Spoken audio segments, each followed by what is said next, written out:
சரிதான். அதாவது அரசு அதிகாரத்தோட தொடர்புடைய ஒரு செயல்முறையாகும். இந்த கூற்றை பொறுத்த வரைக்கும் இந்த கூற்று நாங்க பிளண்டு செல்லலாம். இது என்னது சரிதான், இருந்தாலும் என்னது இது முழுமையான 100% சரியான ஒரு கூற்று இல்லை. ஏன்னு சொன்னா அரசியல் என்பது அரசு அதிகாரத்துடன் தொடர்புடைய ஒரு செயல்முறையை மட்டும் இல்லை, அதில் சம்பந்தப்படாத இன்னும் நிறைய விடயங்கள் விட உள்ளடங்கி காணப்படும். எனவே இதான் இதை மட்டும் நாங்க என்ன செய்யல அரசியல்னு சொல்லி போட்டு அடையாளப்படுத்த முடியாது. ரெண்டாவது பாருங்க, அரசாங்கத்துக்குள் இடம்பெறும் செயற்பாடுகளே ஆகும். இப்ப அரசாங்கத்துக்குள்ள இடம்பெறுகின்ற செயற்பாடுகளும் கூட அரசியல் ஒரு பகுதியாக காணப்படும். ஆனா அதான் முழுமையான அரசியல் என்று செல்லையில நீங்க படிச்சிருப்பீங்க இது அரசுக்கு வெளியிலே, அரசாங்கத்துக்கு வெளியிலே, குறிப்பாக பிரஜைகளுக்கு இடையில் அல்லது பின்ன சமூகத்துக்குள்ளேயும் இந்த அரசியல் நடைபெறுது. எனவே இந்த கூற்றும் ஒரு 50% தான் சரியான கூற்று. அடுத்தது பாருங்க, அரசியல்வாதிகள் தமது அதிகாரத்தை உறுதிப்படுத்துவதற்கு பயன்படுத்தும் ஒரு பொறிமுறையாகும். இதுவும் என்னன்னு சொன்னா அரசியல் ஒரு சிறு பகுதிதானே தவிர முழுமையான விடயம் அல்ல. நாலாவது பாருங்க, சர்வதேச முறைமைக்குள் அரசுகளின் நடத்தைகளை விவரிக்கும் ஓர் எண்ணக்கருவை ஆகும். அப்ப இதுவும் என்ன செய்யலாம், இதுவும் இந்த கூற்றும் பிழை அல்ல, இதுவும் சரியான கூற்று தான், பூர்ணமான கூற்று அல்ல. அப்ப இங்க பாருங்க, 1 2 3 4 கூற்றுகளுமே பிழை இல்லை, சரியான கூற்று. அஞ்சாவது பாருங்க, அரசு அதன் நிறுவனங்கள் சமூகம் ஆகியவற்றுடன் பரஸ்பரம் தொடர்பு கொள்ளும் ஒரு துறையை ஆகும்.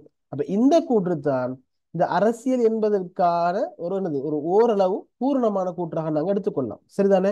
அதாவது 100க்கு 100 இல்லாட்டி ஒரு 90% நாங்க என்ன செய்யலாம், ஒரு பொருத்தமான ஒரு விடையாக கூற்றாக தடுக்கலாம். எனவே இந்த மேலுள்ள 4 கூற்றுக்களோட ஒப்பிட போக்குல 5வது கூற்று தான் மிக பொருத்தமான கூற்றாக காணப்படுது. எனவே அதான் சரியான விடை.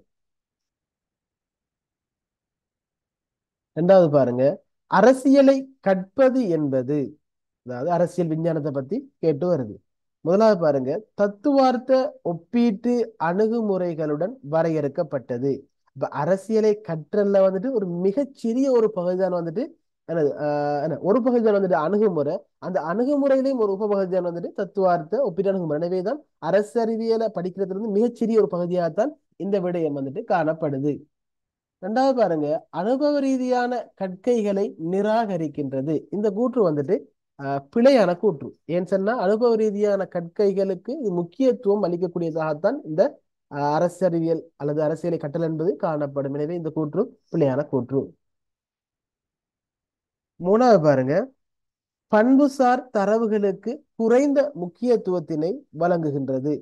அப்ப இதுல ஒரு சிறிய அளவுல உண்மை இருந்தாலும் இது ஒரு பூர்ணமான உண்மை அல்ல. ஏன்னு சொன்னா இங்க பண்புசார் தரவுகளுக்கும் முக்கியத்துவம் வழங்கப்படும்.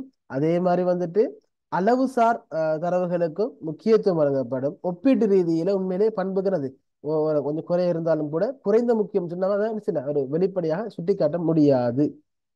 அடுத்து நாலாவது பாருங்க, நடைமுறை அரசியலில் ஈடுபடுவதிலிருந்து வேறுபட்டது. அப்ப நீங்க படிச்சிருப்பீங்க, அரசின அரசியல் பிரதானமாக 2 வகையில தான் என்ன செய்ய வேறுபடக்கூடியதாக இருக்கு. ஒன்று அதாவது வேறுபடக்கூடிய அந்த 2 அம்சம் உள்ளடக்கி காணப்படும். ஒன்று அரசியலை செய்கிறது, 2வது அரசியலை கற்கிறது. இது ரெண்டுமே ஒன்றுக்கொன்று மாற்றமான அதாவது வெவ்வேறான விடயங்கள். எனவேதான் அரசறிவியல் என்பது அரசியலை பத்தி படிக்கிறது, அரசியல் என்பது அரசியலை செயற்பாட்டுல செய்யறது அல்லது ஒரு நடைமுறையாக செய்யறது. எனவேதான் இந்த கூற்று இதுக்கு ஒரு பெரும்பாலும் பொருத்தமான ஒரு கூற்றாகத்தான் இது காணப்படுது. அடுத்தது பாருங்க, நெறிமுறை தத்துவங்களை நிராகரிக்கின்றது. நெறிமுறைகளுக்கும் அதுல சந்தர்ப்பங்கள் வாய்ப்புகள் அளிக்கப்படுது. எனவேதான் இங்கு 4வது விட தான் மிக பொருத்தமான விட. அதுக்கு அடுத்தபடியா பார்க்க போனா 3வது கூட்டினா ஓரளவுக்கு நாங்க என்ன செய்யலாம், எடுத்துக்கொள்ளலாம். ஆனா இங்க 4வது ஒப்பிட போக்கள் 4வது மிகச்சரியான கூற்றாக காணப்படுது.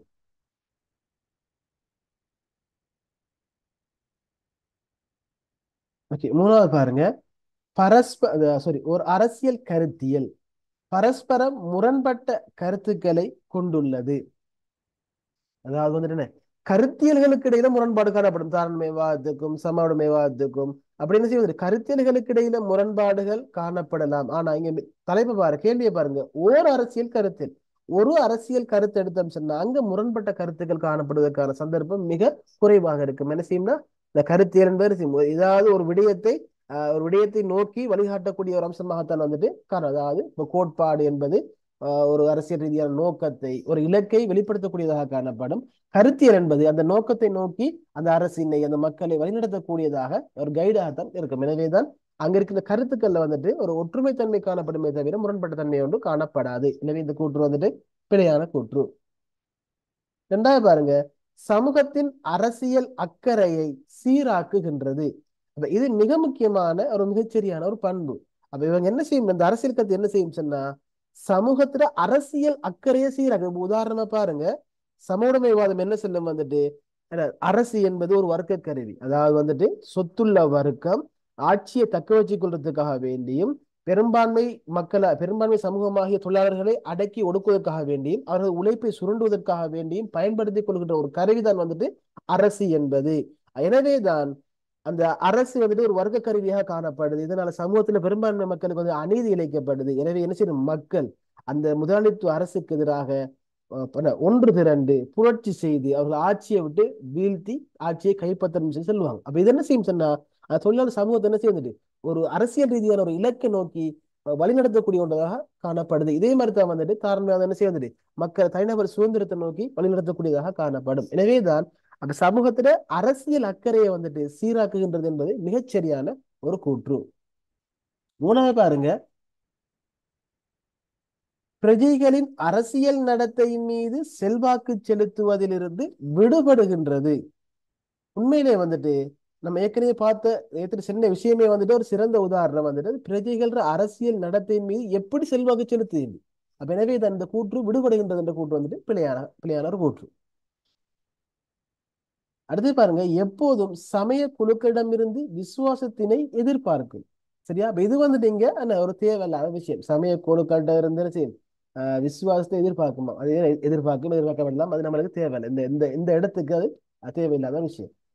அடுத்து பாருங்க, எப்போதும் நடைமுறையில் இருக்கும் ஒழுங்குக்கு எதிராக செல்லும். அதாவது வந்துட்டு அரசியல் கருத்தியல் நடைமுறை ஒழுங்குகளை அனுசரித்த வகையில தான் செல்லக்கூடியதாக இருக்கும். எனவே இந்த கூற்று வந்துட்டு பிழையான கூற்று.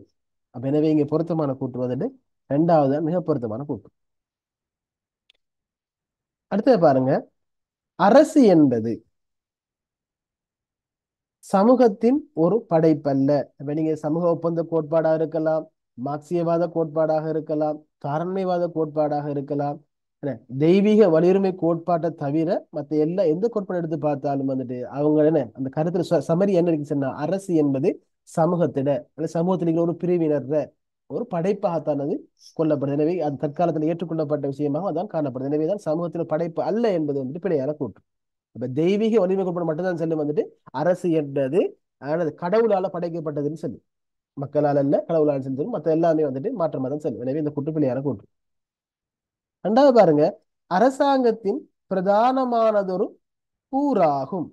அப்ப நல்லா பார்த்துக்கொள்ளணும் என்ன விஷயம் சொன்னா இந்த பெரும்பாலும் நாலாவது மூணாவது அஞ்சாவதுல வரக்கூடிய கேள்வி எதுனா ஒன்று அரசை பத்தி அல்லது அரசாங்கத்தை பத்தின கேள்வியாக இருக்கும். இங்க என்ன செய்வாங்கன்னா பெரும்பாலும் அரசாங்கத்திட பண்புகளை வந்துட்டு போட்டிருப்பாங்க. அதே மாதிரி வந்துட்டு அரசாங்கத்துக்கு அரசிட பண்புகளை வந்து போட்டிருப்பாங்க. அப்ப நம்ம தெளிவா இருக்கணும் வந்துட்டு இதுல எது அரசுக்குரிய பண்பு எது அரசாங்கத்துக்குரிய பண்பு உண்டு. அப்ப உங்களுக்கு தெரியும் வந்துட்டு என்னது, அரசாங்கம் தான் அரசிட ஒரு கூறே அன்றி அரசாங்கத்திட ஒரு பிரதான கூறு அரசு அல்ல, மாறி தந்திருக்காங்க. எனவே இந்த கூற்றும் வந்துட்டு பிழையான கூற்று. அடுத்தது பாருங்க, அரசியல் சமூகம் ஒன்றின் இறைமை அதிகாரத்தினை கொண்டுள்ளது.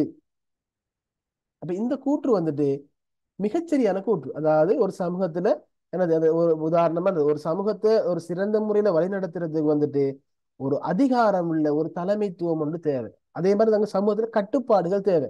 அப்போது அரசியல் சமூகத்துல கட்டுப்படுத்தினா தான் அந்த சமூகத்துல மற்ற எல்லாரும் நிம்மதியாக சுதந்திரமாக வாழ்றதுக்கான சூழலை ஏற்படுத்தலாம். அப்ப இந்த வகையில வந்துட்டு அங்க ஆட்சியாளனுக்கு அல்லது அந்த ஆட்சி தலைமை நிறுவனத்துக்கு வந்துட்டு அந்த மக்களை கட்டுப்படுத்துகின்ற தண்டனை வழங்குகின்ற அந்த அதிகாரம் காணப்படணும். எனவேதான் இந்த இறைமை என்பது வந்துட்டு அது எல்லாத்தையுமே உள்ளடக்கின ஒரு பாரியதொரு உயரிய ஒரு அதிகாரமாக காணப்படுது. எனவேதான் ஒரு அரசியல் சமூகம் என்ற இறைமை அதிகாரத்தினை இந்த அரசு தான் வந்துட்டு பொதுவாக கொண்டிருக்கிறது. ஒரு பொது நிறுவனம்ன்ற வகையில வந்துட்டு அதான் அந்த அந்த நிறுவனம் தான் வந்துட்டு இந்த இறைமை அதிகாரத்தை கொண்டதாக வந்துட்டு காணப்படும். எனவே இந்த கூற்று மிகச்சரியான கூற்று. நாலாவது பாருங்க, அரசாங்கம் என்பதற்கு சமமானதொரு சொல்லாகும். அப்ப சொல்லாகும் என்ன அர்த்தம் சொன்னா அரசாங்கத்துக்கு சமாந்திரமான ஒன்றுதான் வந்துட்டு அரசு என்பது. அப்ப உங்களுக்கு தெரியும், நம்ம ஏற்கனவே பார்த்தோம் அரசிட ஒரு கூறு, ஒரு துணை நிறுவனம் அல்லது என்னது ஒரு பகுதி தான் வந்துட்டு அரசாங்கம். எனவே தான் அதை நான் ஒரு காலம் என்ன சில அரசுக்கு சமனாக கொண்டு வர இயலாம். எனவேதான் இந்த கூற்றும் வந்துட்டு பிழையான கூற்று. அடுத்தது பாருங்க, உள்வாரி இறைமையினை மாத்திரம் கொண்டுள்ளது. அப்ப உங்களுக்கு தெரியும் அரசு என்பது உள்வாரி இறைமையும் கொண்டிருக்கும். அதாவது தன் எல்லைக்குள்ள வாழுகின்ற மக்கள் மீதான பூரணமான கட்டுப்பாட்டு அதிகாரம் செலுத்துவதற்கான அதிகாரத்தை கொண்டிருக்கும். அதான் உள்ளிறைமை. அதே மாதிரி வெளியுரிமையும் கொண்டிருக்கும். வெளியுரிமைன்னு சொன்னா ஏனைய நாடுகள்ற ஏனைய வெளிநபர்கள்ற ஆதிக்கத்துக்கு உட்படாமல் இருக்கிறதுக்கான அந்த அந்த இறைமை அந்த அதிகாரம். சரிதானே? அப்ப எனவே இந்த ஐந்தாவது கூற்று வந்துட்டு பிழையான கூற்று. எனவே இங்க சரியான கூற்று வந்துட்டு மூணாவது கூற்று. அடுத்தது பாருங்க, இறைமையானது சமூகத்தின் சகல அமைப்புகளுக்கும் கிடைக்கப்பெறும் ஓர் அதிகாரமாகும். அப்ப இந்த கூற்று வந்துட்டு பிழையான கூற்று. அதாவது இந்த இறைமை உண்மையிலே அரசுக்குரியதாக இருந்தாலும் அந்த அரசு எந்த நிறுவனத்தை அனுமதிக்குதோ, அந்த அரசு எந்த நிறுவனத்துக்கு கொடுக்க விரும்புதோ அந்த நிறுவனத்துக்கு மட்டும்தான் அந்த அரசினுடைய இறைமையுடைய ஒரு பகுதி வந்துட்டு ஒப்படைக்கப்படும் அல்லது வழங்கப்படும். அதாவது வந்துட்டு உதாரணமா சட்டங்களை உருவாக்குற அதிகாரம் வந்துட்டு சட்டத்துறைக்கு வழங்கப்படும். நிறைவேற்றுகின்ற அதிகாரம் வந்து நிறைவேற்றுத்துறைக்கு வழங்கப்படும். நீதி நிலைநாட்டுற அதிகாரம் வந்துட்டு நீதிமன்றத்துக்கு வழங்கப்படும். நாட்டை பாதுகாக்கின்ற பொறுப்பு வந்துட்டு இராணுவத்துக்கு வழங்கப்படும். நாட்டுக்குள்ள சட்டம் ஒழுங்குல பேணுகின்ற அந்த அதிகாரம் வந்துட்டு போலீஸுக்கு கொடுக்கப்படும். இதை யாரு கொடுக்குறா? அரசு தான் கொடுக்குது. எனவே அரசு என்பது ஒரு கட்புலனாகாத ஒரு செயற்திறனற்ற ஒரு அமைப்புன்ற வகையில அதை என்ன செய்ய நடைமுறைப்படுத்துற பொறுப்பை வந்துட்டு அரசாங்கம் இது போன்ற பல்வேறு நிறுவனங்களுக்கு அது வழங்கும்.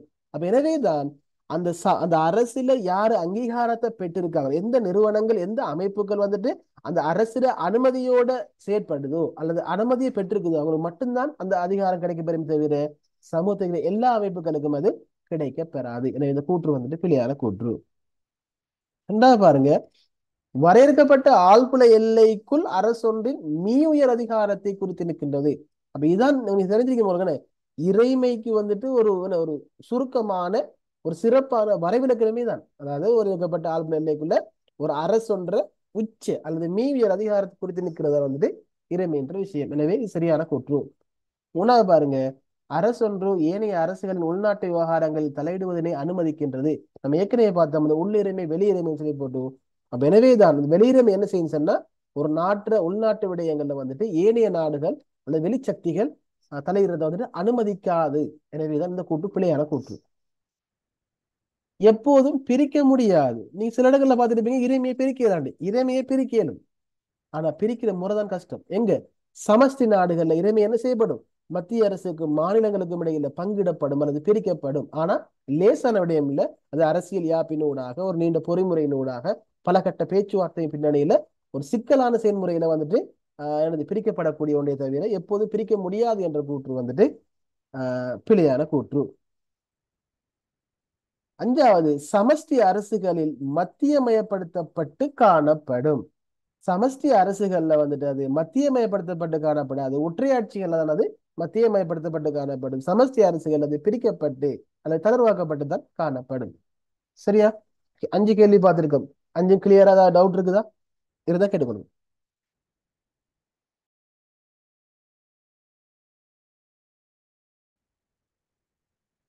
ஆறாவது பாருங்க, தனி மனித சுதந்திரம் தொடர்பான தாராளவாத கோட்பாடு வலியுறுத்துவது.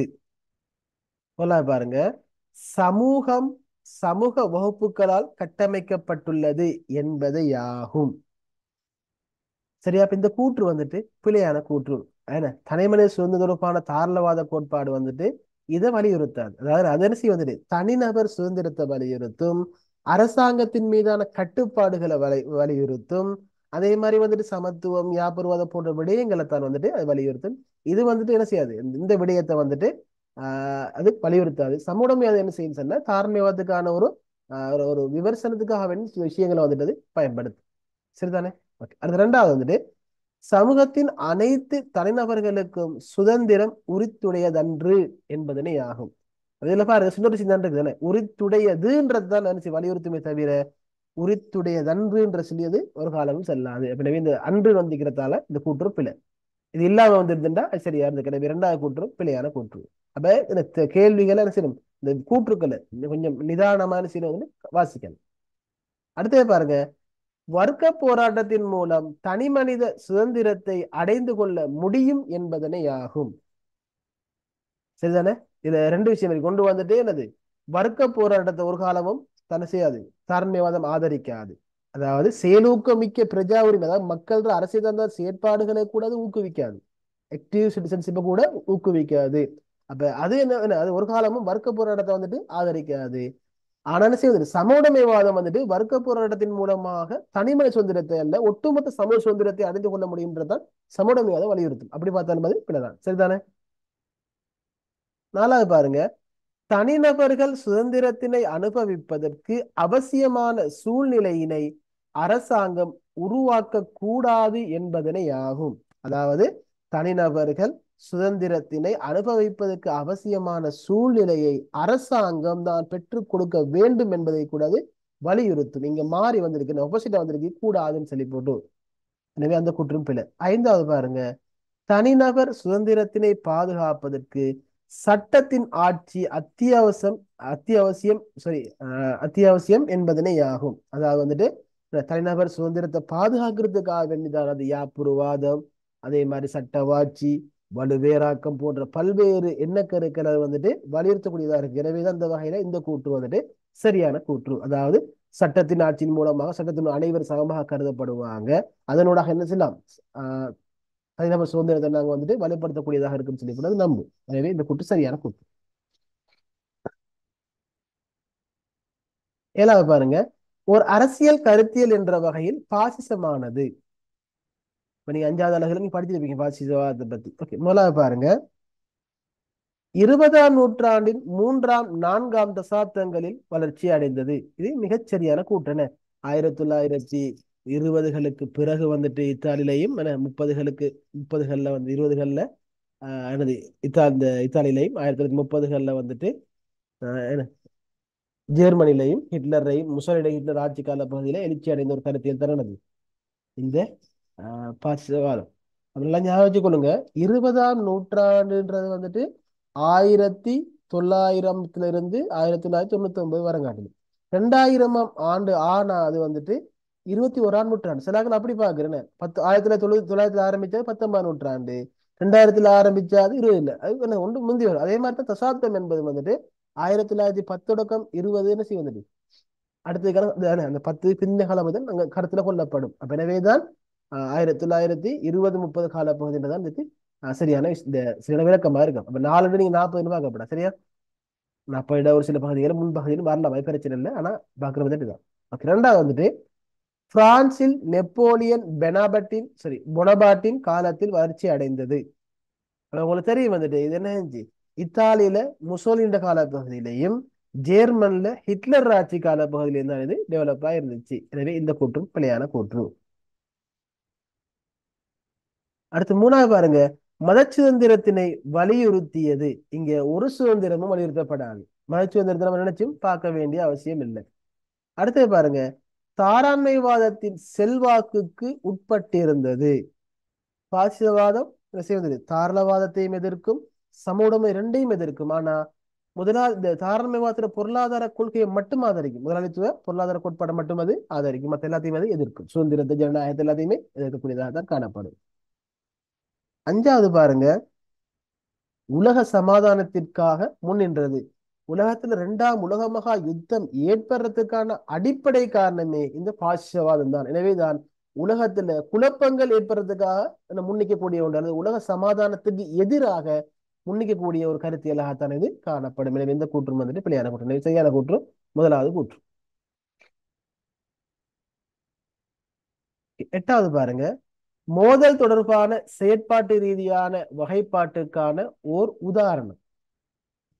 நம்ம நேற்று பார்த்தோம், நாங்க வந்துட்டு இந்த மோதலை வந்துட்டு பிரதானமாக 3 வகையா பிரிக்கலாம். முதலாவது வந்துட்டு எளிய வகைப்படுத்தல், 2வது செயற்பாட்டு வகைப்படுத்தல், 3வது வந்துட்டு அரசியல் வகைப்படுத்தல். இதுல கேட்டுக்கு வந்துட்டு அந்த 2வது வகைப்படுத்தல் அடிப்படையாக கொண்டு அது கீழே 2 முறையில் ஒன்றதான் கேட்டிருக்குது. அப்ப எனவே தான் நாங்க மோதலை செயற்பாட்டு ரீதியில வந்துட்டு 2ஆக வகைப்படுத்தலாம். ஒன்று வந்துட்டு ஆக்கபூர்வமான மோதல்கள் அல்லது என்னது சாதகமான மோதல்கள், 2வது வந்துட்டு அழிவுபூர்வமான அல்லது பாதகமான விளைவுகள் ஏற்படுத்தக்கூடிய மோதல்கள், சாதகமான விளைவுகள் ஏற்படுத்தக்கூடிய மோதல்கள், பாதகமான விளைவுகளை ஏற்படுத்தக்கூடிய மோதல், அல்லது என்ன செய்யாது ஆக்கபூர்வமான மோதல்கள், அழிவுபூர்வமான மோதல். அதாவது அந்த மோதலால கிடைக்கிற பெறுபேறு சாதகமானதாக அல்லது நல்லதாக இருந்தால் அது ஆக்கபூர்வமான மோதல். அந்த மோதலாக கிடைக்கிற விளைவுகள் பெறுபேறுகள் வந்துட்டு பாதிப்புகளாக மோசமான பாதிப்புகளாக இருந்தால் அது வந்துட்டு அழிவுபூர்வமான மோதல் நாங்கள் சொல்லுவோம். எனவே தான் நீங்க சரியான விட வந்துட்டு இரண்டாவது விட. ஒன்பதாவது பாருங்க, தடைகள் மற்றும் சமன்பாடுகள் என்ற தத்துவத்தின் நோக்கத்துடன் தொடர்புடைய சரியான கூற்று. நீங்க படிச்சிருப்பீங்க ஒன்பதாவது செக்ஸ் அண்ட் பேலன்சஸ் சொல்லி போட்டு. அப்ப அதுல வர விஷயம் தானே அது. முதலாவது பாருங்க, நீதித்துறையின் சுதந்திரத்தினை பாதுகாத்தல். இந்த கூற்று வந்துட்டு சரியாக இருந்தாலும் கூட இந்த கூற்றுக்கு இது என்னது அந்த அளவு பொருத்தம் உண்மையிலே தடைகள் சமன்பாடுகளோட நோக்கம் வந்துட்டு நீதித்துறை சுதந்திரத்தை பாதுகாக்கிறது இல்லை. அது சின்ன ஒரு அம்சமாக வரல. அதாவது தடைகள் சமன்பாடுகள்னா என்னன்னு சொன்னா என்ன செய்யும், வலுவேறாக்கத்தின் மூலமாக அங்க என்ன செய்யும், அந்த நாடுகள்ல வந்துட்டு முத்துறை அதிகாரங்களும் வெவ்வேறு நிறுவனங்களுக்கு, சட்டத்துறை சார்ந்த அதிகாரங்கள் சட்ட நிறுவனத்துக்கும் சட்டசபைக்கும், அதே மாதிரி நிறைவேற்றுத்துறை சார்ந்த அதிகாரங்கள் வந்துட்டு நிறைவேற்று துறைக்கும், அதே மாதிரி வந்துட்டு நீதித்துறை சார்ந்த அதிகாரங்கள் வந்துட்டு நீதிமன்றங்களுக்கு வந்துட்டு என்ன பிரிக்கப்பட்டு வழங்கப்பட்டு இருக்கும்.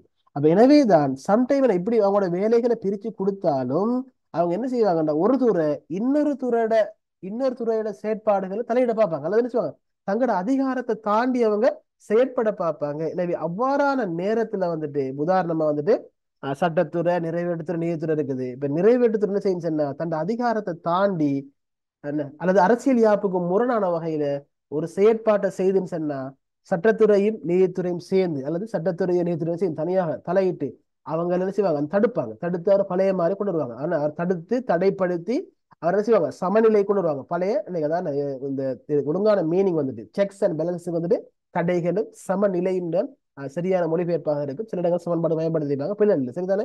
அதாவது என்ன சரி வந்துட்டு அந்த அவர் எல்லையை தாண்டி போற ஒரு ஆளை கட்டுப்படுத்தி அவரை சமப்படுத்துறாரு, பழைய நிலைக்கு வந்துட்டு கொண்டு வந்து வைக்கிறதா வந்துட்டு தடைகள் சமன்பாடுகள். அப்ப எனவே இது மேற்கொள்ளப்படுறதுக்கான மிக முக்கியமான நோக்கம் என்னன்னு சொன்னா அரசாங்கத்திட தான் தோன்றித்தனமான அல்லது சர்வாதிகாரத்தனமான அந்த போக்குகளை தடுக்கிறது தான் முக்கிய நோக்கம், அல்லது மக்களோட சுதந்திரத்தை உறுதிப்படுத்துறது இன்னொரு நோக்கம் சொல்லலாம். நாங்க சரிதானே பார்ப்போம். ரெண்டாவது பாருங்க, அமைச்சரவையின் அதிகாரத்தை பலப்படுத்துதல். எனவே இங்க அமைச்சரோட அதிகாரங்களை வந்து கட்டுப்படுத்துதல் நோக்கமாக இருக்குமே தவிர பலப்படுத்துகிற நோக்கமாக இருக்காது. எனவே எந்த கூற்றும் பிழையான கூற்று. மூணாவது பாருங்க, அரசியலில் பிரஜைகளின் பங்கேற்பினை ஊக்குவித்து. இதுல என்னது இந்த கூற்று சரியா இருந்தாலும் இந்த இந்த கேள்விக்கு வந்துட்டு இது பொருத்தம் இல்லாத கூற்று, சம்பந்தம் இல்லாத ஒரு விஷயமாக இருக்குது. நாலாவது பாருங்க, அரசாங்கத்துக்கான பொதுமக்களின் ஆதரவினை உறுதிப்படுத்து. இதுவும் வந்துட்டு இதோட அந்த அளவு பொருத்தம் இல்லாத ஒரு கூற்றாகத்தான் காணப்படுது. எனவே இங்க மிக பொருத்தமான கூற்று வந்துட்டு அரசாங்கத்தின் அதிகார துஷ்பிரயோகத்தினை தருது. அதாவது அந்த அரசாங்கம் வந்துட்டு தங்களோட அதிகாரத்தை தாண்டி அல்லது மக்களை கஷ்டப்படுத்துற மாதிரி அல்லது அரசியல் யாப்புக்கு முரணான வகையில தங்களோட அதிகாரங்களை வந்துட்டு துஷ்பிரயோகம் செய்யாம தடுக்கிறது தான் வந்துட்டு இதுல மிக முக்கியமான நோக்கமாக இருக்கும். அரசாங்கம் செல்ல போக்கள் சட்டத்துறையும் வரும், நிறைவேற்றுத்துறையும் வரும், நீதித்துறையும் வரும் சரிதானே. அப்ப எனவே இங்க அஞ்சாவது விட தான் மிகச்சரியான கூற்று. அல்லது என்ன செய்யலாம், இது வராம இங்க மக்கள சுதந்திரத்தினை உறுதிப்படுத்தல் வந்திருக்குமாக இருந்தாலும் அதுவும் கூட சரிதான் சரிதானே. அதாவது இங்க அரசாங்கத்தின் மீது அரசாங்கத்தை கட்டுப்படுத்துறதுக்கான நோக்கம் என்னன்னு சொன்னா அரசாங்கத்தை கட்டுப்படுத்த கூட என்ன செய்யலாம் தன்னவர் சுதந்திரத்தை வந்து உறுதிப்படுத்தலாம்ன்ற வகையில தான். பத்தாவது பாருங்க, அரசியலை கற்பதற்கான அரசியல் பொருளாதார அணுகுமுறை அல்லது அரசியல் பொருளியல் அணுகுமுறைன்னு சொல்லலாம், நம்ம பிரச்சனை. முதலாவது பாருங்க, பெண்ணியவாத அணுகுமுறைக்கு மாற்றீடாக தோற்றம் பெற்றது. அப்ப உங்களுக்கு தெரியும் அரசியல் பொருளாதார அணுகுமுறையானது நடத்தைவாத முறைக்கு மாற்றீடாக, உண்மையிலே நடத்தைவாத அணுகுமுறை என்பது முதலாளித்துவ கொள்கைக்கு அல்லது தாராளவாத கொள்கைக்கு சார்பான வகையில உருவாக்கப்பட்ட ஒரு அணுகுமுறையாக காணப்படுது. எனவே அரசியல் பொருளாதார அணுகுமுறை என்பது சம உடைமைவாதத்துக்கு சார்பான வகையில் அல்லது இந்த முதலாளித்துவ போக்கிற்கு ஆதரவினை வழங்குகின்ற நடத்தைவாதத்துக்கு எதிராக தோற்றம் பெற்ற ஒரு அணுகுமுறையாகத்தான் இது காணப்படுது. எனவே இந்த முதலாவது கூற்று இங்கே பொருத்தமில்லாத கூற்று. ரெண்டாவது பாருங்க, சமூகத்தில் காணப்படும் அதிகார கட்டமைப்புகளை நியாயப்படுத்துகின்றது. இங்கு என்ன செய்யும் சொன்ன அரசியல் பொருளாதார அணுகுமுறை என்பது சம உடைமைவாதத்திட ஒரு கூறு, ஒரு அம்சம் தான் அது. எனவே தான் உங்களுக்கு தெரியும் சம உடைமைவாதம் என்பது என்ன செய்யண்டா சமூகத்துல இந்த முதலாளித்துவ வர்க்கத்துல அதிகார கட்டமைப்பை வந்துட்டு விமர்சிக்கும். விமர்சிச்சு அதற்கு எதிராக மக்களை ஒன்று திரட்டி அவங்களை அகற்றுகின்ற பணியை தன்னது செய்யும். எனவே இந்த கூற்று வந்துட்டு பிழையான கூற்று. மூணாவது பாருங்க, அரசியலின் பொருளாதார சமூக வர்க்க அடிப்படைகளின் முக்கியத்துவத்தின் மீது கவனம் செலுத்துகின்றது. இது மிகச் சரியான கூற்று. ஏன்னு சொன்னா நீங்க படிச்சிருப்பீங்க, இந்த அரசியல் பொருளாதார அணுகுமுறையோட அடிப்படையே அதுல வர முக்கியமான என்ன கருவி, வரலாற்று பொருள் முதல்வாதம்ன்ற அந்த விஷயம். அப்ப இந்த வரலாற்று பொருள் முதல்வாதத்துல ரெண்டு விஷயத்தை அவங்க மெயின் பண்ணுவாங்க. ரெண்டு விடயம் இருக்கு. அதாவது வந்துட்டு ஒன்று உச்ச காரணிகள், ரெண்டாவது கீழ்மட்ட அடிப்படை காரணிகள். அதாவது வந்துட்டு சமூகத்தில் இருக்கின்ற அந்த சமூகத்தில் அதிகமான விடயங்கள் மேற்கொள்ளப்படுகின்ற முக்கியமான காரணி தான் அரசியல் சமூக கலாச்சார ரீதியான அந்த நடவடிக்கைகள்.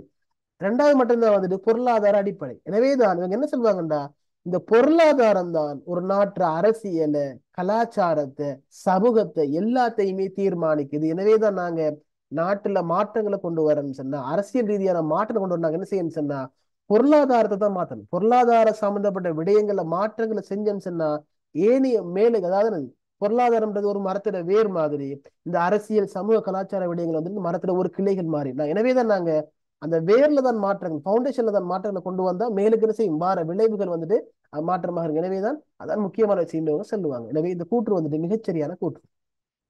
நாலாவது விஷயம் வந்துட்டு சமூக அரசியல் அதிகாரம் தொடர்பாக தீவிர விமர்சனம் ஒன்றினை வழங்க தவறியுள்ளது. இதுவும் மிகப்பிழையான கூற்று. ஏன்னு சொன்னா சம உடைமைவாதத்தோட அடிப்படையை வந்துட்டு முதலாளித்துவ பொருளாதார கோட்பாட்டை முதலாளித்துவ முறையை வந்துட்டு விமர்சிச்சு அதற்கு எதிராக மக்களை ஒன்று திரட்டுறதுதான். அப்ப எனவேதான் சமூகத்தோட அரசியல் அதிகாரம் வந்துட்டு சொத்துள்ள ஒரு சமூகத்தில் இருக்கிற சிறுபான்மையினமான முதலாளித்துவவாதிகளிடம் தான் குவிஞ்சு காணப்படுது. அவங்க அதை பயன்படுத்தி பெரும்பான்மை தொழிலாளர்களை அடக்கி ஒடுக்குறாங்க, அவங்களோட உழைப்புகளை சுரண்டுறாங்க, அவங்களை கட்டுப்படுத்துறாங்க. எனவே என்ன செய்யணும், அதுக்கு எதிராக நாங்கள் கிளர்ந்து எழணும், அவங்களை ஆட்சியோடு துரத்தி அடிக்கணுன்ற வகையில தான் இந்த கோட்பாடை வலியுறுத்தும். எனவே விமர்சனம் என்பது முன் வச்சிருக்குதுன்றது சரியான கூற்று. விமர்சனம் ஒன்று முன் வழங்க தவறியுள்ளது என்பது பிள்ளையான கூற்று. அஞ்சாவது பாருங்க, தாராள அரசியல் தத்துவத்துடன் ஒப்பிடப்படுகின்றது. அப்ப இங்க வந்துட்டு ஒப்பிடப்படுகின்றதுன்றா என்ன நோக்கம் சொன்னா, இங்க சில விஷயங்கள் நீங்க என்ன செய்வது அந்த தர்க்கிச்சு கொள்ளணும். அதாவது தாராளவாத அரசியல் தத்துவத்தோட ஒத்து போகின்ற ஒன்றாக அல்லது அதனோட அதே மாதிரி காணப்படுகின்ற ஒன்றாக காணப்படுகின்ற சொல்ல வராங்க. அப்ப எனவே தான் உங்களுக்கு தெரியும் தாராளவாதத்தோட என்ன ஒரு முற்றுமுழுதாக எதிரான ஒரு கருத்தியல் தான் வந்துட்டு சமூடமைவாதம். எனவே தான் வந்துட்டு இந்த அரசியல் பொருளாதார அணுகுமுறை வந்து சமூடமைவாதத்தை அடிப்படையாக கொண்டது என்ற வகையில வந்துட்டு தாராளவாத அரசியல் தத்துவத்தோட இந்த முரண்பட்ட ஒன்றாக தான் அது காணப்படுமே தவிர ஒத்த ஒன்றாக காணப்படாது. சரியா? இந்த 10 வரையும் ஏதாவது டவுட் இருக்குதா? இந்த கேட்டு கொடுங்க. நம்ம அடுத்தது பாருங்க, பாராளுமன்ற அரசாங்க முறையொன்றில் 4வது இருந்து வர கேள்வி. பிரதமரும் அமைச்சரவையும் பாராளுமன்றத்திற்கு பொறுப்பு கூற வேண்டியதில்லை. அப்ப இது உங்களுக்கு தெரியும், இது முழுக்க முழுக்க பிழையான ஒரு கூட்டணி. அதாவது பாராளுமன்ற அரசாங்க முறையில பிரதமரும் அமைச்சர்களும் பாராளுமன்றத்துல இருந்துதான் தெரிவு செய்யப்படுறதால கட்டாயம் அவங்க என்ன செய்யணும், பார்லிமெண்ட்டுக்கு பொறுப்பு கூறணும். பார்லிமெண்ட் நினைச்சு அவங்க நினைச்சல நம்பிக்கை இல்லா பேரை கொண்டு உடனடியாக பதவி நீக்கவும் முடியும். எனவேதான் அந்த கூற்று பிழையான கூற்று. ரெண்டாவது பாருங்க, அமைச்சரவையின் கூட்டு பொறுப்பு தத்துவம் என்பது அவசியமானதொரு பண்பு அல்ல. உங்களுக்கு தெரியும் வந்துட்டு இந்த பார்லமெண்ட் அரசாங்க முறையில கூட்டு பொறுப்புன்ற ஒரு விஷயம் வந்துட்டு கட்டாயம் பின்பற்றப்படணும். அதாவது வந்துட்டு ஒரு என்ன தீர்மானங்களை எடுக்கின்ற பொழுது எல்லாரும் சேர்ந்து முடிவுகள் எடுக்கணும். அதனால ஏற்படுகின்ற விளைவுகளையும் எல்லாரும் சேர்ந்துதான் பொறுப்பெடுக்க வேண்டியிருக்கும். எனவேதான் இந்த விஷயம் அங்க ஒரு முக்கியமான ஒன்றாக இங்க அல்ல நொண்டிக்கிறதால இந்த கூற்றும் பிழையான கூற்று. மூணாவது பாருங்க, அமைச்சரவையின் தலைவராக அரசின் தலைவர் காணப்படுவார்.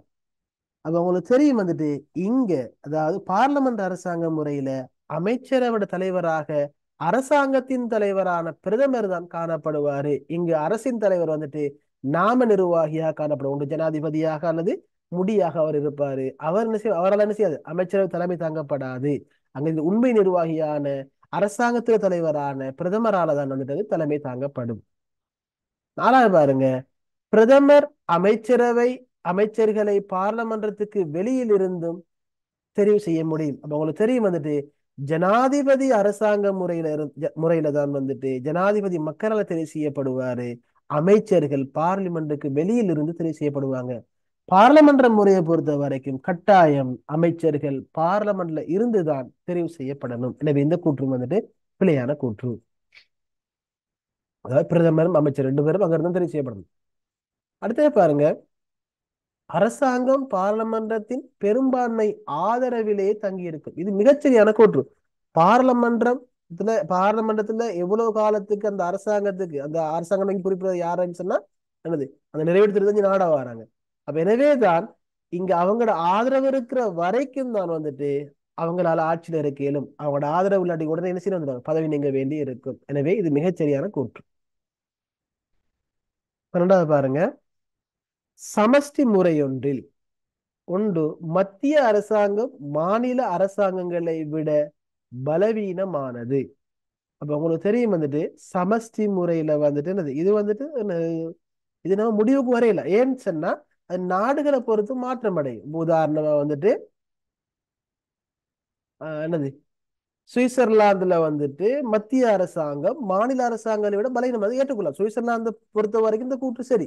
ஆனா கனடாவை பொறுத்த வரைக்கும், மலேசியாவை பொறுத்த வரைக்கும், தென்னாப்பிரிக்காவை பொறுத்த வரைக்கும் அங்க மத்திய அரசு தான் வந்துட்டு பலமானது மாநிலங்களை விடவும். எனவேதான் அந்த சமஷ்டி முறையில ரெண்டுக்கும் இடம்பாடு இருக்கிறதால இதை நாங்க என்ன செய்யலாம், ஒரு ஏக முடிவாக நாங்க வந்துட்டு குறிப்பிட முடியாது. எனவே இந்த கூற்று பொருத்தம் இல்லை.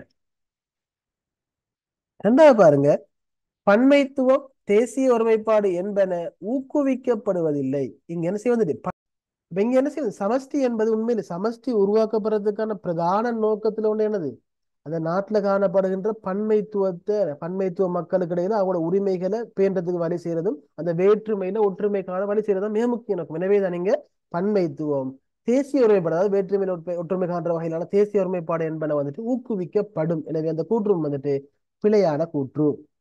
அடுத்தது பாருங்க, 3வது, சமஷ்டி அரச கட்டமைப்பில் இருந்து மாநில அரசுகள் ஒருதலைபட்சமாக விலக முடியும்.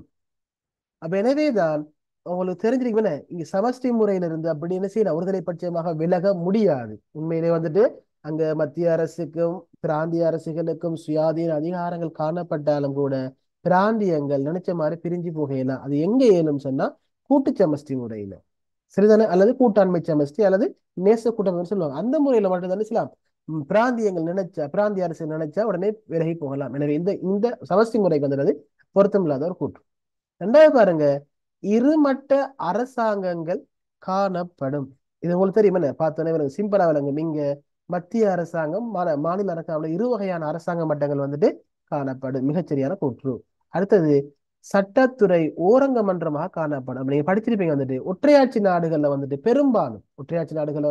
பெரும்பாலும் சட்டத்துறையானது வந்துட்டு ஓரவையாக காணப்படும். விதிவிலக்காக பிரான்ஸ்ல பிரித்தானியாவில் ஈரவையும் இருக்குது, அது வேற விஷயம். பொதுவாக ஓரங்கவாதமாக காணப்படும். ஆனா சமஷ்டியை பொறுத்த வரைக்கும் பெரும்பாலும் வந்துட்டு அது ஈரவைகளாகத்தான் அல்லது ஈரங்க மன்ற முறையாகத்தான் அது காணப்படும். சரிதானே. அதுல முதலாவது மன்றம் ஒரு நாட்டையும் பிரித்துப்படுத்தக்கூடியதாகவும், இரண்டாம் மன்றம் வந்துட்டு அந்த நாடுகளில் காணப்படுகின்ற பிராந்திய அரசுகளை பிரித்துப்படுத்தக்கூடிய வகையிலையும் வந்துட்டு காணப்படும். சரிதானே.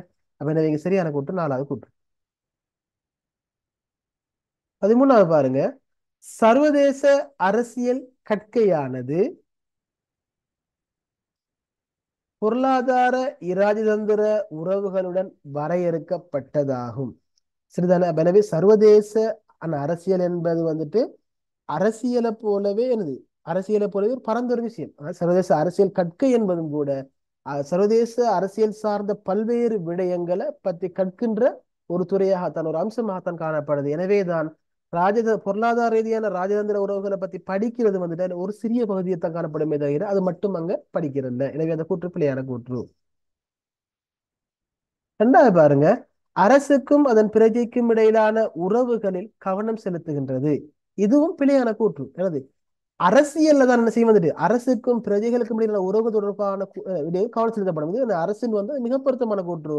ஆனா சர்வதேச அரசியல்ல வந்துட்டு அரசுகளுக்கு இடையிலான அரசுகளுக்கும் நிறுவனங்களுக்கும் ஏனைய நிறுவனங்களுக்கும் இடையிலான உறவுகள்ல தான் கவனம் செலுத்தப்படுமே தவிர பிரஜைகளுக்கும் இடையிலான உறவுகள கவனம் செலுத்தப்படாது. எனவே இந்த கூற்று வந்துட்டு பிழையான கூற்று. 3வது பாருங்க, தேசிய அரசுகளுக்கு இடையிலான பரஸ்பர உறவுகளில் கவனம் செலுத்துகின்றது. உண்மையிலே சர்வதேச அரசியல் என்பதை வந்துட்டு தேசிய அரசுகளுக்கு இடையிலான ஒரு வகையான உறவு தானே அது சர்வதேச அரசியல் நாங்கள் எளிமையா சொல்லலாம். அப்ப எனவேதான் தேசிய அரசுகளுக்கு இடையிலான பொருளாதார ரீதியான, அரசியல் ரீதியான, கலாச்சார ரீதியான, பண்பாட்டு ரீதியான, மத ரீதியான இப்படி பல்வேறு வகையான உறவுகள்ல தான் அது கவனம் செலுத்தும். எனவே இந்த கூற்று மிகச்சரியான கூற்று. நாலாவது பாருங்க, இறைமையுள்ள தேசங்களுக்கு இடையில் இடம்பெறும் அரசியலை மறுதலிக்கின்றது. மறுதலிக்கின்றதுன்னா நிராகரிக்கின்றது. எனவேதான் சர்வதேச அரசியல் கட்சியானது இறைமையுள்ள தேசங்களுக்கு இடையில இடம்பெறுகின்ற அரசியலை வந்துட்டு ஊக்குவிக்கக்கூடியதாக, அதற்கான அது சம்பந்தப்பட்ட அறிவினை வழங்கக்கூடியதாக, வலியுறுத்தக்கூடியதாகத்தான் காணப்படுமே தவிர மறுதலிக்கக்கூடியதாக அது வந்துட்டு காணப்படாது. அஞ்சாவது பாருங்க, அரசு அரசுகளுக்குள்ளே நிறுவன ரீதியான கட்டமைப்பு எவ்வாறு செயற்படுகின்றது என்பதை கவனம் செலுத்துகின்றது. இது வந்துட்டு அரசியலுக்கு பொருத்தம், சர்வதேச அரசியலுக்கு அதாவது தேசிய உள்நாட்டு அரசியலுக்கு பொருத்தமே தவிர சர்வதேசத்துக்கு பொருத்தம் இல்லை. இங்க என்ன செய்யும் சொன்னா, அரசுகளுக்கு இடையிலான நிறுவன ரீதியான கட்டமைப்பு எவ்வாறு காணப்படுகின்றது அல்லது செயற்படுகின்றது என்பது தான் கவனம் செலுத்தும். எனவே எந்த கூற்று பிழையான கூற்று. எனவே இங்க சரியான கூற்று வந்துட்டு மூணாவது கூற்று. அது அடுத்து பாருங்க 14வது, சர்வதேச அரசியலில் அரசு சார்ந்த செயற்பாட்டாளர்களில் உள்ளடங்குவோர். அப்ப நீங்க படிச்சிருப்பீங்க 14வது அலகுல வந்துட்டு சர்வதேச அரசியல் தலைப்பு கீழ வந்துட்டு நாங்க சொல்லலாம் சர்வதேச அரசியல் வந்துட்டு பிரதானமாக நாங்க ரெண்டு வகையான செயற்பாட்டாளர்களை வந்துட்டு இனங்காணலாம், அடையாளம் கண்டுகொண்டாங்க. முதலாவது வந்துட்டு அரசு சார்ந்த செயற்பாட்டாளர்கள், இரண்டாவது அரசு சார்பற்ற அல்லது அரசு சாராத செயற்பாட்டாளர்கள். இங்க அரசு சார்ந்த செயற்பாட்டாளர் கேட்டிருக்காங்க, அதுல யாரு வருவாங்கன்னா இல்ல தேசிய அரசியல் வரும். சரிதானே? தேசிய அரசியல் அதே மாதிரி வந்துட்டு என்னது பல நாடுகள் உள்ள பிராந்திய அமைப்புகளும் வரும். இந்த இல்ல அல்லது சர்வதேச அமைப்புகளும் வரும். உதாரணமா ஐக்கிய நாடுகள் சபை, இந்த சாக் அமைப்பு, இது போன்ற பல நாடுகள் அங்கம் வகிக்கின்ற அமைப்புகள் நாங்க என்ன செய்யலாம், அரசு சார் செயல்பாடுகளாக எடுத்துக்கொள்ளலாம். மத்தெல்லாம் பாருங்க, அரசு சார்பற்ற நிறுவனங்கள், பல தேசிய கம்பெனி, கீர்த்திமிகு நபர்கள், சர்வதேச நிறுவனம், இதெல்லாம் வந்துட்டு அரசு சார்பற்ற செயல்பாடுகள் வரக்கூடிய அம்சங்களாகத்தான் காணப்படுது. எனவே இங்க பொருத்தமான விட முதலாவது விட. அடுத்தது பாருங்க 11வது இருந்து வர கேள்வி, கொள்கை உருவாக்க செயன்முறையில் சிவில் சமூக அமைப்புகள், அதாவது வந்துட்டு இந்த பொதுக்கொள்கை உருவாக்குகின்ற பொதுக்கொள்கை சம்பந்தப்பட்ட செயன்முறையில வந்துட்டு சிவில் சமூக அமைப்புக்கான பங்குபடுறது எந்த மட்டத்துல காணப்படுகிறது கேள்வியா இருக்குது. முதல்ல பாருங்க, அரசாங்க நிறுவனங்களுடன் போட்டியிடுகின்றன. இப்ப இங்க என்ன செய்ய வந்துட்டு சிவில் சமூகங்கள் வந்துட்டு அரசாங்க நிறுவனங்களோட போட்டியிடாது என்ன செய்யும் வந்துட்டு அது சம்பந்தப்பட்ட தகவல்களை வழங்கும், ஒத்துழைப்புகளை வழங்கும், அதுல குறைபாடுகள் அது சம்பந்த விஷயங்களை எத்தி வைக்கும் தான் செய்யுமே தவிர போட்டியிடாது. ரெண்டாவது வந்துட்டு கொள்கை பகுப்பாய்வுடன் மட்டுப்படுத்தப்பட்ட நிகழ்ச்சி நிரலை கொண்டுள்ளது. கொள்கை பகுப்பாய்வுன்றது வந்துட்டு அந்த கொள்கை உருவாக்க செயல்முறையில் இருக்கிற ஒரு அம்சமே தவிர அது ஒரு மட்டும் அது அல்ல மட்டுப்படுத்தப்பட்டதாக இல்லை. எனவே எந்த கூற்றும் பிழையான கூற்று. மூணாவது பாருங்க, கொள்கை மறுசீரமைப்புக்காக பிரச்சாரம் செய்ய முன் வருவதில்லை. அதாவது கொள்கையில வந்துட்டு உதாரணம் அரசாங்கம் முன்னெடுக்கின்ற ஒரு கொள்கையில வந்துட்டு குறைபாடுகள் காணப்படலாம் அல்லது பொருத்தம் தன்மையில் காணப்படலாம். எனவேதான் அவ்வாறு சந்தர்ப்பங்கள் என்ன செய்யலாம், சிவில் சமூகங்கள் அதுல மாற்றங்களை கோரி பிரச்சாரம் செய்யும். எனவேதான் மறுசீரமைப்புக்காக பிரச்சாரம் செய்ய முன் வருவதில்லை என்ற கூட்டு பின்ன முன் வரும் என்றதான் சரியான கூற்று. நாலாவது பாருங்க, சமூக ரீதியாக ஒதுக்கப்பட்டுள்ள குழுக்களினதும் நலன்களை ஊக்கினார். குழுக்களது மட்டும் இல்ல, குழுக்களினதும் அப்படின்னு என்னன்னு சொன்னா சமூகத்துல பின்தங்கிய புறக்கணிக்கப்பட்ட சாதி ரீதியாக, பால் ரீதியாக, வர்க்க ரீதியாக, இன ரீதியாக இப்படி புறக்கணிக்கப்பட்ட மக்களுக்காக வேண்டியும் அவங்களோட உரிமைகளை பாதுகாக்கிறதுக்காக வேண்டியும் என்ன செய்ய வந்துட்டு பொதுக்கொள்கை சார்ந்த விடயங்களை மேற்கொள்ளுமாறு அரசாங்கத்துக்கு அழுத்தம் கொடுக்கின்ற அல்லது எனது அவங்களுக்கு சொந்த விஷயங்களை சுட்டி காட்டுகின்ற, சொந்த ஆலோசனை வழங்குகின்ற, ஒத்துழைப்பு வழங்குகின்ற ஒரு அமைப்பாக வந்துட்டு சிவில் சமூகங்கள் வந்துட்டு காணப்படும். எனவே ஊக்குவிக்கும். அது சரியான கூற்று. அஞ்சாவது பாருங்க, எப்போதும் அரசியல் செல்வாக்கிலிருந்து விடுபட்டிருக்கும். அது அரசியல் செல்வாக்கிலிருந்து விடுபட்டதாகவும் காணப்படலாம் அல்லது அரசியல் செல்வாக்கு உட்பட்டதாக கூடாது காணப்படலாம். ரெண்டுக்கும் வாய்ப்பு இருக்கு. எனவே தான் எப்போதும் வந்திருக்கிறது இந்த கூற்று பிழையான கூற்றாக தான் நாங்க எடுத்துக்கொள்ளணும். சரியா? இந்த லாஸ்டா அந்த 15 வரை 10ல இருந்து 15 வரையும் பார்த்துருக்கோம். இந்த 11ல இருந்து இதுல ஏதாவது சந்தேகங்கள் உங்களுக்கு இருந்தா கேட்டுக்கொள்ளுங்க. ஓகே, அடுத்தது பாருங்க 16வது, ஓர் அரசியல் கருத்தியல் என்ற வகையில் குடியரசுவாதம். சரியா? இதுவும் கருத்தியல் 5வது அலகில் இருந்து வரக்கூடிய ஒரு கேள்வி. முதலாவது பாருங்க, முடியாட்சிக்கு எதிராக வளர்ச்சி பெற்றது. அப்ப இந்த கூற்று வந்துட்டு மிகச்சரியான கூற்று. ஏன் சொன்னா குடியரசுவாதம் என்பது முடியாட்சி பாரம்பரிய மன்னராட்சிக்கு எதிராகவும் தாராண்மைவாதத்துக்கு சமாந்தரமாகவும் தோற்றம் பெற்ற ஒரு கருத்தியலாக காணப்படுது. எனவே இந்த கூற்று மிகச்சரியானது. அதாவது முடியாட்சி என்ன செய்தா எனது இறைமை படைத்தவர் யாரு, கடவுளோட பிரதிநிதியான யாரு, அரசன். எனவே என்ன செய்யணும், அரசுக்காக வேண்டித்தான் மக்கள் எல்லாரும் இந்த தங்கள் அர்ப்பணி செயற்படும் சொல்லுவாங்க. எனவே குடியரசுவாதம் வந்து செல்லும் அது உண்மையிலே அந்த அதிகாரத்துக்கு உரியாக்கள் வந்து மக்கள்கிட்ட தான் இறைமை இருக்குது. மக்களுக்காக வேண்டிதான் ஆட்சியாளன் அரசனாக இருக்கலாம், அரசாங்கமாக இருக்கலாம், அவர் செயற்படணும்னு சொல்லும். எனவே அதுக்கு மாற்றமாக தோற்றம் பெற்ற ஒன்றுதான் இந்த விஷயம். அடுத்தது பாருங்க, இரண்டாவது, சுதந்திரத்தை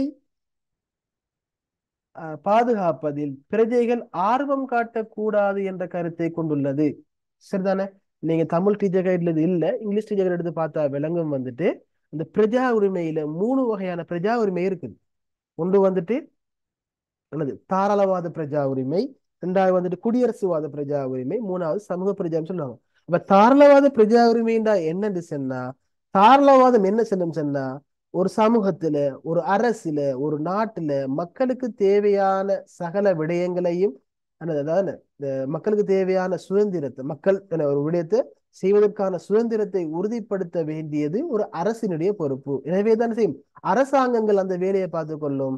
மக்கள் என்ன செய்ய தேவையில்ல, அவங்க ஆர்ப்பாட்டம் செய்யறது, போராட்டம் செய்யறது போன்ற இந்த அரசியல் சார்ந்த விடயங்கள்ல அரசியல் சுதந்திரத்தை பாதுகாக்கிறதுக்கான இப்படியான செயற்பாடுகள்ல வந்துட்டு ஈடுபட தேவையில்லைன்னு சொல்லி போட்டு செயலூக்கம் அற்ற பிரஜைகள் அல்ல செயலூக்கமற்ற பிரஜா உரிமையை வலியுறுத்தும்.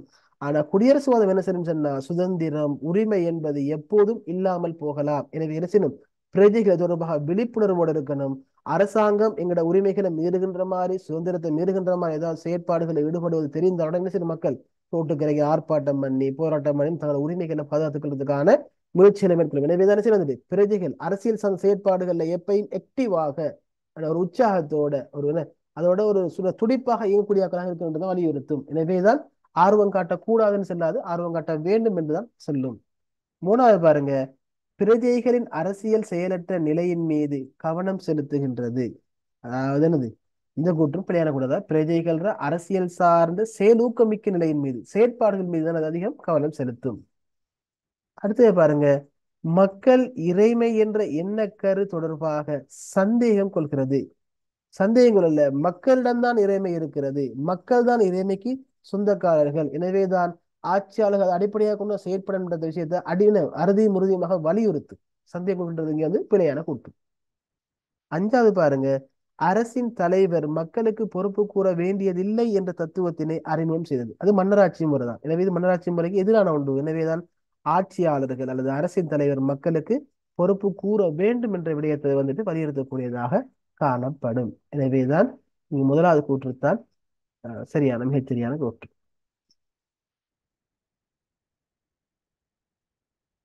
ஓகே, 17 முடிச்சு கொடுக்கும் டவுட் தான் கேட்டுக்கொள்ளும். சரியா? 17 பாருங்க, பின்வருவனவற்றுள் இராணுவ நிகழ்ச்சி நிரலை கொண்டுள்ள சர்வதேச அமைப்பு. அப்ப நீங்க படிச்சிருப்பீங்க, சர்வதேச அமைப்புகள் நிறைய அமைப்புகள் இருக்கு. பொதுநலவாய அமைப்பு, ஐக்கிய நாடுகள் சபை, அதே மாதிரி சாக் அமைப்பு, ஏசியான், அதே மாதிரி G8, G10, அதே மாதிரி பிரிக்ஸ், இப்படி எக்கச்சக்கமான அமைப்புகள் இருக்குது.